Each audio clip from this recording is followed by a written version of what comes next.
കൊല്ലം മുതൽ കോട്ടയം വഴി എറണാകുളം ഭാഗത്തേക്ക് ട്രെയിൻ യാത്രാ ദുരിതത്തിനെതിരെ യാത്രക്കാർ ഫ്രണ്ട്സ് ഓൺ റെയിൽസിന്റെ നേതൃത്വത്തിലാണ് എറണാകുളം ടൗണിൽ യാത്രക്കാർ പ്രതിഷേധിക്കുന്നത്.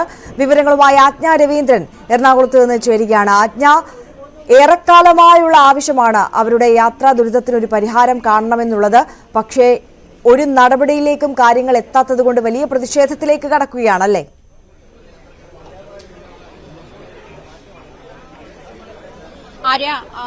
ഏറെക്കാലമായി ആര്യ സൂചിപ്പിച്ചതുപോലെ ഏറെക്കാലമായുള്ള ഒരു ആവശ്യമാണ് കൊല്ലം മുതൽ കോട്ടയം വഴി എറണാകുളത്തേക്കുള്ള ഈ യാത്രാ ദുരിതം പരിഹരിക്കണം എന്നുള്ളത്. ഇപ്പോൾ തന്നെ പാലരുവി എക്സ്പ്രസിലാണ് ഈ യാത്രക്കാരൊക്കെ വന്ന് പ്രൊട്ടസ്റ്റ് ചെയ്തുകൊണ്ടിരിക്കുന്നത്. 300ഓളം ആളുകൾ പ്രൊട്ടസ്റ്റിന് തയ്യാറായി ഇവിടെ എത്തിയിട്ടുണ്ട്. അവർ പ്രതിഷേധിച്ചുകൊണ്ടിരിക്കുകയാണ് ഇവിടെ. കാരണം ഈ ബോഗികൾ അനുവദിച്ചിരിക്കുന്നത് തന്നെ 14 ബോഗികളാണ് നിലവിലുള്ളത്. ഈ 14 ബോഗികളിൽ തന്നെ ഓഫീസിലേക്ക് വരേണ്ടുന്ന ആളുകളുണ്ട്. ഇത് ശേഷം 2 മണിക്കൂറിന് ശേഷമാണ് വേണാട് എക്സ്പ്രസ് വരുന്നത്.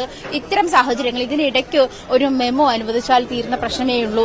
അങ്ങനത്തെ പ്രശ്നങ്ങളാണ് ഈ യാത്രാ ദുരിതത്തിന് പരിഹാരമായി കാണാൻ ഈ പ്രതിഷേധക്കാർ മുന്നോട്ട് വയ്ക്കുന്ന സൂചനകൾ. മാത്രമല്ല സ്ത്രീകൾ വളരെയധികം ബുദ്ധിമുട്ടുന്ന ഒരു സാഹചര്യം കൂടി ട്രെയിനിൽ ഉണ്ട്. കാരണം ഇത്രയും റഷാണ്. റഷിന്റെ ഇടയ്ക്ക് അവരുടെ മറ്റ് അവരുടേതായ പേഴ്സണൽ കാര്യങ്ങൾ അവർക്ക് ഒരുപാട് മാനിക്കേണ്ടിയിരിക്കുന്നുണ്ട്. ഒരുപാട് മിസ്യൂസ് ചെയ്യപ്പെടുന്നുണ്ടെന്ന് സ്ത്രീകൾ തന്നെ നമ്മളോട് പറയുന്നുണ്ട്. അപ്പോൾ അത്തരം സാഹചര്യങ്ങൾ കൂടി ഒഴിവാക്കണം. ലേഡീസ് കമ്പാർട്ട്മെന്റ് തന്നെ വളരെ ചെറുതാണ്. ഈ വളരെ ചെറിയ ഒരു അന്തരീക്ഷത്തിൽ പോലും അവർക്ക് അത് മാനേജ് ചെയ്യാൻ കഴിയുന്നില്ല. പലരും സ്ത്രീകൾ ഉൾപ്പെടെ പലരും ഡോറിൽ തൂങ്ങിക്കിടക്കുന്നുണ്ടെന്ന സാഹചര്യമുണ്ട്. എന്തായാലും നമുക്ക് കൂടുതൽ യാത്രക്കാരോട് തന്നെ ഇത്തരം കാര്യങ്ങൾ ചോദിക്കാം. ചേച്ചി, ഇവിടെ പ്രത്യേകിച്ച് സ്ത്രീകളുള്ള നിലയിൽ അനുഭവിക്കുന്നത് തിരക്കുകൾ തന്നെയാണ്. ഇപ്പൊ കുറേ ആയിട്ട് ലേഡീസിൽ സ്ഥിരം ആളുകൾ കുഴഞ്ഞു വീഴുകയും ശ്വാസം മുട്ടലും. കഴിഞ്ഞ ദിവസം ഗാർഡിന്റെ റൂമിൽ പോലും ഇരുത്തിയാണ് നമുക്ക് ആ കുട്ടിയെ ഒന്ന് റിലാക്സ് ആക്കി വിട്ടത്. അപ്പൊ ഭയങ്കര തിരക്ക് തന്നെയാണ്. നമുക്ക് നിൽക്കാനും ലേഡീസിലൊന്നും കയറാനേ പറ്റില്ല. വളരെ ചെറിയ ബോഗിയാണ് ലേഡീസിലുള്ളത്. പിന്നെ നമ്മൾ ജനറലിൽ കയറുമ്പോഴത്തേക്കും അവിടെയും ഭയങ്കര തിരക്കാണ്. അപ്പൊ ലേഡീസിന് നിൽക്കാനും ഒരു ഡിസ്കംഫർട്ട് ഫീൽ ചെയ്യുന്നു. പിന്നെ അതുപോലെ തന്നെ പാലരുവിയിൽ കയറാൻ പറ്റിയില്ലാത്ത സാഹചര്യത്തിൽ നമുക്ക് പിന്നെ അടുത്തത് വേണാടാണ്. വേണാടാണെങ്കിൽ 9:30 ഇടയ്ക്കാണ് വരുന്നത്. അതിന് വന്നാല് ചിലപ്പോൾ ലേറ്റ് ആകും. നമ്മൾ ഓഫീസിലെത്താൻ തന്നെ ഒത്തിരി ലേറ്റ് ആകും. ഇപ്പൊ സാലറി കട്ടാവുന്ന പ്രശ്നങ്ങൾ അങ്ങനെയൊക്കെയുണ്ട്. അപ്പൊ പാലരുവിയിൽ പ്രോപ്പറായിട്ട് നമുക്ക് അറ്റ്ലീസ്റ്റ് നിന്ന് പോകാനുള്ള സ്പേസ് ഉണ്ടെങ്കിൽ നമുക്ക് നിന്നെങ്കിലും പോരാ. നമുക്ക് ഇരിക്കണമെന്നല്ല, നമ്മൾക്ക് കറക്റ്റായിട്ട് നിന്ന് പോകാൻ. ഇത് ശ്വാസം മുട്ടലും കാര്യങ്ങളൊക്കെ ആണെങ്കിൽ അത് ബുദ്ധിമുട്ടാണ്. അപ്പൊ അതുകൊണ്ട് ഒന്നെങ്കിൽ പാലരുവിയിൽ കോച്ചസ് കുറച്ച് കൂട്ടുക, അതല്ല എങ്കിൽ ഈ വേണാടിനും പാലരുവിക്കും ഇടയ്ക്ക് ഒരു ട്രെയിൻ വരിക. അതാണ് ഞങ്ങളുടെ ആവശ്യം. ഞങ്ങൾക്ക് കറക്റ്റായിട്ട് എന്താ പറയാ ഓഫീസിലെത്തണം. നമുക്ക് ബുദ്ധിമുട്ടില്ലാതെ കാര്യങ്ങൾ ഞങ്ങളുടെ ഈ പ്രശ്നങ്ങളാണ്. റെയിൽവേ ഇതിന് നല്ലൊരു പരിഹാരം എടുക്കുമെന്ന് പ്രതീക്ഷിക്കുന്നു.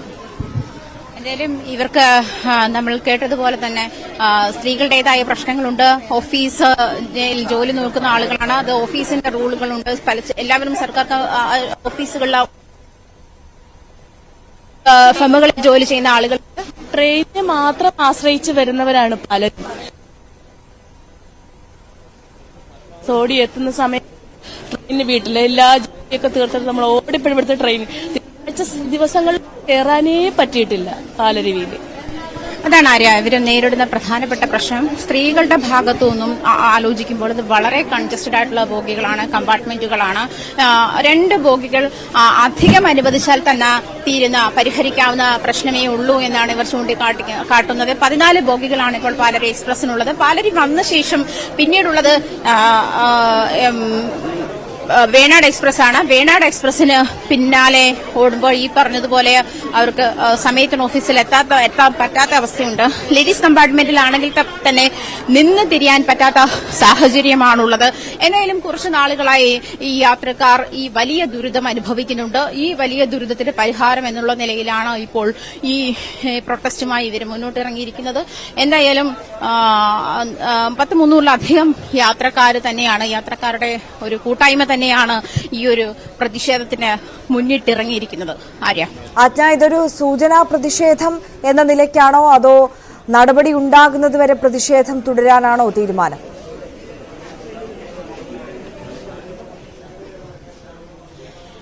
മുൻപും ഇവർ ഇത്തരം സൂചനകൾ നൽകിയിരുന്നു. പക്ഷെ ഇതിപ്പോൾ ഈ യാത്രയ്ക്കിടയിൽ തന്നെ അത്രയും കൺജസ്റ്റഡ് ആയ ബോഗികൾ ഉള്ളത് കൊണ്ട് തന്നെ 4-5 പേര് നിരന്തരം ബോധം കെട്ട് വീഴുന്ന സാഹചര്യമുണ്ട്. അവരെ ഹോസ്പിറ്റലിൽ എത്തിക്കേണ്ടുന്ന സാഹചര്യമുണ്ടാകുന്നു. അങ്ങനത്തെ സാഹചര്യത്തിലൊക്കെയും ഇതിന് പരിഹാരം കാണാതെ ഇരിക്കുന്ന ഒരു റെയിൽവേയുടെ നടപടിക്കെതിരെ തന്നെ പ്രതിഷേധിക്കുകയാണ്. ഇത് പ്രൊട്ടസ്റ്റ് വരും ദിവസങ്ങളിലും അല്ലെങ്കിൽ പരിഹാരം കാണുന്നത് വരെയും തുടരുമെന്നാണ് പ്രതിഷേധക്കാർ നമ്മളെ അറിയിച്ചിരിക്കുന്നത്. ഇങ്ങനെ ഒരു സാഹചര്യത്തിൽ ഞാൻ നേരത്തെ സൂചിപ്പിച്ചതുപോലെ അങ്ങേയറ്റം കൺജസ്റ്റഡ് ആയിട്ടുള്ള ഒരു സാഹചര്യത്തിലേക്കാണ് ഇവർ പോയിക്കൊണ്ടിരിക്കുന്നത്. അതെ, ആ ഒരു സാഹചര്യത്തിലാണ് ഇവർ യാത്ര ചെയ്യുന്നത്.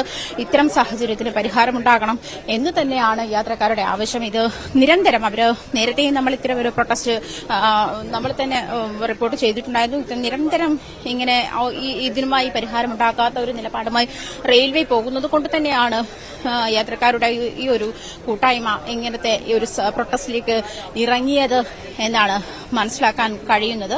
എന്തായാലും നമുക്ക് കൂടുതൽ യാത്രക്കാരോട് തന്നെ ചോദിക്കാൻ പറ്റും. അതായത് കോട്ടയം എറണാകുളം റൂട്ടിൽ അതികഠിനമായ യാത്രാക്ലേശമാണ് അനുഭവപ്പെടുന്നത്. കാരണം വേണാടിനും വന്ദേഭാരതിനും അല്ലെങ്കിൽ വേണാടിനും പാലരുവിക്കും ഇടയ്ക്കുള്ള 2 മണിക്കൂർ ഗ്യാപ്പാണ്. അപ്പം ആൾക്കാർ പാലരുവിയിലേക്ക് കയറേണ്ട അവസ്ഥ വരെയാണ് ഓഫീസ് സമയം പാലിക്കാൻ. വേണാട് സമയത്തുമ്പോൾ ഓഫീസിൽ എറണാകുളത്ത് എത്തുമ്പോൾ ഓഫീസ് സമയം അതിക്രമിച്ചിരിക്കും. അപ്പോൾ ഈ കണ്ട ആൾക്കാരെല്ലാം പാലരുവിയിലേക്ക് കയറുമ്പോൾ പാലരുവിയിൽ ആകെ 14 കോച്ചിൽ 11 നമുക്ക് ജനറൽ കമ്പാർട്ട്മെന്റ് ഉണ്ട്. തിരുനെൽവേലി മുതലുള്ള ആൾക്കാർ അതിൽ വരുവാണ്. അപ്പം നമുക്ക് ഈ പിറവം അല്ലെ ഏറ്റുമാനൂർ കോട്ടയം മുതലേ വണ്ടി നിറയുകയാണ്. ബാക്കിയുള്ള ആൾക്കാർക്ക് കയറാൻ ഒരു നിവൃത്തിയില്ലാത്ത അവസ്ഥ വരുവാണ്. എന്നിട്ടും അവർ ഇറങ്ങിയിട്ട് വീണ്ടും കയറുന്ന അവസ്ഥ. കാരണം ഇനി 2 മണിക്കൂർ കഴിഞ്ഞ് അടുത്ത വണ്ടിയുള്ളൂ. അങ്ങനെ കയറുന്ന ആൾക്കാർ ഇന്ന് 3 പേര് ശ്വാസം ബോധം കെട്ട് ഇന്നിപ്പം ഡിസേബിൾഡ് തുറന്നു കൊടുത്തു. അവിടെയും പ്രശ്നം ഉണ്ടായിട്ട് ഒരാൾ ഗാർഡ് റൂമിലേക്ക് മാറ്റുന്ന അവസ്ഥയുണ്ടായി. അതൊക്കെ അവരൊരു റെയിൽവേ അവിടുത്തെ ഒരു ഉദ്യോഗസ്ഥരുടെ ഒരു കരുണകൊണ്ടാണ് തുറന്നു തന്നത്. അവർക്ക് തുറന്നു തരേണ്ട ആവശ്യമില്ല. അങ്ങനെ ഒരു കാര്യം അവർ കാണിച്ചുകൊണ്ട് അവരിപ്പം തൃപ്പൂണിത്തുറ ഞങ്ങൾ ഫസ്റ്റ് എയ്ഡ് അറേഞ്ച് ചെയ്തു. അവരെ ആംബുലൻസിൽ കൊണ്ടുപോയി. ഇതാണ് സ്ഥിരം നടക്കുന്നത്. അത് ഇപ്പൊ ഇവർ പറയുന്നത് എറണാകുളം കൺജഷനാണ്, വേറൊരു വണ്ടി അനുവദിക്കാൻ പറ്റില്ല എന്നാണ് പറയുന്നത്. ഇപ്പൊ കോട്ടയത്ത് 6 പ്ലാറ്റ്ഫോം നമുക്ക് പറയുന്നുണ്ട്. ഒരു ടെർമിനൽ സ്റ്റേഷനായി ഉയർത്താൻ പറ്റുന്ന എല്ലാ സൗകര്യവും കോട്ടയത്ത് ഉണ്ടായിട്ടാണ് ഇവിടെയുള്ള ഒരു വണ്ടി പോലും കോട്ടയം കൊച്ചുവേളി റൂട്ടിലേക്ക് എക്സ്റ്റെൻഡ് ചെയ്യാതെ എല്ലാ വണ്ടിയും എറണാകുളത്തെ പ്ലാറ്റ്ഫോമിൽ കൊണ്ടേ നിറച്ചിരിക്കുക. വൈകുന്നേരം പോകേണ്ട വണ്ടി പോലും രാവിലെ മുതൽ അവിടെ കിടക്കുക. എന്നിട്ട് പ്ലാറ്റ്ഫോം ഇല്ലെന്ന് പറയുന്നതിൽ അർത്ഥമുണ്ടോ? എന്നിട്ട് വേണാടിന് പ്ലാറ്റ്ഫോം ഇല്ലെന്നും പറഞ്ഞ് വേണാടിനെ സൗത്ത് ഒഴിവാക്കി. ഇപ്പം നിലവിൽ ആകെ സൗത്ത് ഇപ്പൊ കൊണ്ടുവന്ന വേണാട് മാത്രമാണ്. അപ്പൊ 6:15 കോട്ടയത്ത് നിന്ന് പോരുന്ന മെമുവിന് ശേഷം ഒരു വണ്ടി സൗത്തിലേക്കില്ല. അപ്പൊ ആൾക്കാർ തൃപ്പൂണിത്തുറ ഇറങ്ങി മെട്രോ വഴി പോകണമെന്നാണ് ഇപ്പൊ റെയിൽവേ പറയുന്നത്. അപ്പൊ അങ്ങനെ പറയുമ്പോൾ 2000 രൂപയാണ് കാർഡ് എടുക്കുന്ന ഒരാൾക്ക് പോലും തൃപ്പൂണിത്തുറ നിന്ന് എറണാകുളം ജംഗ്ഷൻ വരെ ഒരു മാസം ഒരു സ്റ്റേഷൻ കവർ ചെയ്യാൻ കൊടുക്കേണ്ടത്. നമുക്ക് സീസൺ കൊടുത്ത് 350-400 രൂപയ്ക്ക് കൊല്ലത്ത് എറണാകുളത്ത് നിന്നുള്ള വിവരങ്ങൾ പങ്കുവച്ചുകൊണ്ടിരുന്നത്. എറണാകുളത്ത് വലിയ പ്രതിഷേധം റെയിൽവേ സ്റ്റേഷനിൽ യാത്രക്കാരുടെ സംഘടനയുടെ നേതൃത്വത്തിൽ നടക്കുകയാണ്. യാത്രക്കാരെ സംബന്ധിച്ച് അവർ നിത്യേന അനുഭവിക്കുന്ന വലിയൊരു ദുരിതമാണ് ഈ കൃത്യസമയത്ത് അവർക്ക് ഓഫീസിൽ എത്താൻ തക്ക വിധത്തിൽ ട്രെയിനില്ല. ഉള്ള ട്രെയിനിലാകട്ടെ ആവശ്യത്തിന് കമ്പാർട്ട്മെന്റ് ഇല്ല എന്നുള്ള വലിയ പ്രശ്നം, വലിയ പ്രതിഷേധം അവർ ഉയർത്തുന്നു.